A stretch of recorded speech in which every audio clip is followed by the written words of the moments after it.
चलिए अब बढ़ते हैं आगे और बात देश की महिला आरक्षण की बात। सड़क पर रण देखने को मिल रहा है। महिला आरक्षण बिल को लेकर सियासत सड़कों पर आई हुई है। एनडीए ने देश भर में विरोध प्रदर्शन शुरू कर दिया विपक्ष के खिलाफ और इसे महिलाओं के सम्मान की लड़ाई के तौर पर पेश किया जा रहा है, तो विपक्ष इसे राजनीतिक नौटंकी बता रहा है। संसद में बिल गिरने के बाद सड़क कैसे बन गई है शक्ति प्रदर्शन का अखाड़ा, देखिए इस रिपोर्ट के जरिए।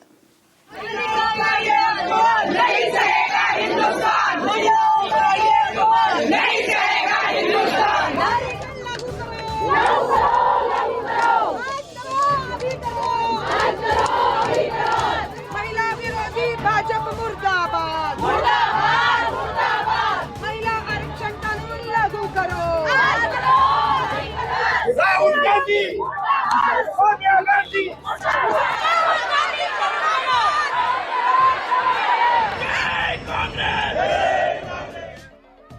महिला आरक्षण बिल पर संग्राम तेज हो गया।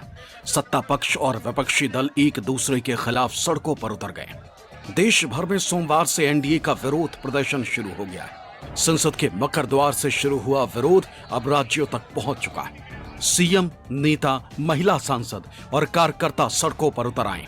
सभी राज्य इकाइयों के साथ मिलकर बड़े स्तर पर आंदोलन चलाया जा रहा है। वो संविधान संशोधन अभी आया तो उसको विरोध किया। ये महिला विरोधी है। हम लोग पूरे देश में और महाराष्ट्र में इसके खिलाफ अलग जगाएंगे। नारी सशक्तिकरण अधिनियम का विरोध करके जो बिल गिराया, पूरा देश आक्रोशित है। मध्य प्रदेश भी इस मामले में बहनों के साथ है। मैं, मेरे साथ माननीय अध्यक्ष हेमंत खंडेलवाल जी, हम सब मिलकर के बहनों के इस अधिकार में उनके लोकतांत्रिक तरीके से विरोध प्रदर्शन में शामिल हुए हैं। इनको लगता है कि ये परिवारवादी लोग हैं। इनको लगता है कि आम बहनें, आम माताएं आगे आ जाएंगी। हमारे घर का क्या होगा, हमारे बेटों का क्या होगा। बीजेपी की रणनीति साफ है कि सदन में हार के बाद सड़क पर ताकत दिखानी। इस बिल को पास कराने के लिए सरकार को 352 वोट चाहिए थे, लेकिन उसके पक्ष में केवल 298 वोट ही आए और बहुमत का आंकड़ा नहीं मिला। दूसरी ओर विपक्ष पूरी तरह एकजुट नजर आया और कांग्रेस, टीएमसी, डीएमके और एसपी समेत सभी दल एक साथ खड़े हो गए। यही वजह रही कि सरकार का गणित बिगड़ गया और बिल पास नहीं हो सका। अब यही हार राजनीतिक मुद्दों में बदली जा रही है। बीजेपी की कोशिश है कि विपक्ष को महिला विरोधी के रूप में पेश किया जाए और इस मुद्दे को जन आंदोलन का रूप दिया जाए। महिला बिल जो है वो तो एक ऐतिहासिक कदम था। इसको कांग्रेस पार्टी ने अपने जो पुराने इतिहास है महिला विरोधी होने का, उसको स्थापित किया है और इस देश की महिलाएं कांग्रेस पार्टी के चेहरे को पहचान गई है। Every state is going to increase 50% of seats. Then what is your problem? They have to answer for that. नए परिसीमन में 2029 में और 30 में साथियों, तो हमारी जो महिला बहनें आज मात्र 29 विधायक है, वो सिर्फ 29 नहीं होती, कम से कम 122 विधायक चुनाव जीतकर बिहार से जाती। लेकिन कांग्रेस पार्टी के लोग, राष्ट्रीय जनता दल के लोग, राहुल गांधी चाहते हैं कि सिर्फ हमारी बहन प्रियंका गांधी देश में सांसद पहुंचने का काम करे। नारी शक्ति वंदन अधिनियम पास होना चाहिए, लेकिन विपक्ष ने क्या किया?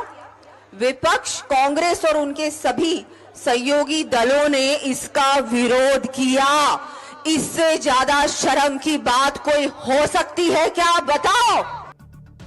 बीजेपी जहां विपक्ष पर आक्रामक है, वहीं विपक्ष ने भी इस पूरे घटनाक्रम को अपने पक्ष में मोड़ने की कोशिश की। ममता बनर्जी ने इसे पश्चिम बंगाल में परिसीमन की साजिश से जोड़ते हुए आरोप लगाया कि बीजेपी सीटों की संरचना बदलकर राजनीतिक फायदा लेना चाहती। उन्होंने कहा कि उनकी पार्टी पहले से ही बड़ी संख्या में महिलाओं को टिकट देती रही।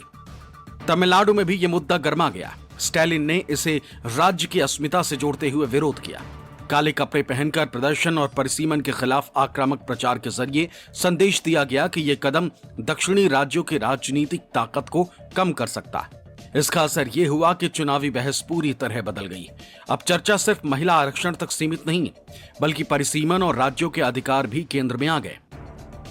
Hidden behind the women's bill was a delimitation bill that would change the constituencies of India. इनकी मंशा महिलाओं को रिजर्वेशन देने का नहीं है, इनकी मंशा डिलिमिशन एक्ट को ठीक कर लेके अपने मन के मुताबिक कॉन्स्टिट्यूंसीज बना के वो फिर दोबारा 10-20 साल हुकूमत करना चाहते हैं। महिला आरक्षण का मामला जनगणना और परिसीमन से जुड़ा है। पहले जनगणना, फिर सीटों का नया बंटवारा और उसके बाद 33% आरक्षण लागू होगा।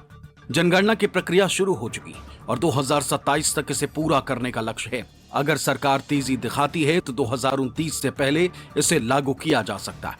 अब रणनीति कई स्तरों पर है। एनडीए ने जहां देश भर में प्रदर्शन, राज्यों में विशेष सत्र और निंदा प्रस्ताव के जरिए इसे बड़ा चुनावी मुद्दा बनाने की तैयारी की, वहीं विपक्ष इसे संविधान, परिसीमन और राज्यों के अधिकारों की लड़ाई बताकर जनता के बीच जा रहा है।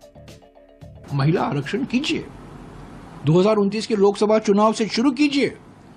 दलित महिला, ओबीसी महिला, आदिवासी महिलाओं को भी आप रिजर्वेशन दीजिए। देखिए, ये रिजर्वेशन का मामला नहीं था बीजेपी के लिए, ये प्रिजर्वेशन का था। ये विमेन रिजर्वेशन नहीं, बीजेपी प्रिजर्वेशन। राजनीतिक जानकारों का मानना है कि जरूरत पड़ी तो संशोधित बिल फिर लाया जा सकता है, लेकिन जिस तरह सत्ता पक्ष और विपक्ष में घमासान बढ़ा है, उससे महिला आरक्षण अब सिर्फ बिल नहीं, बड़ा राजनीतिक मुद्दा बन चुका है। असली फैसला अब जनता के बीच होगा। दिल्ली से कुमार गौरव की रिपोर्ट, न्यूज़ 24।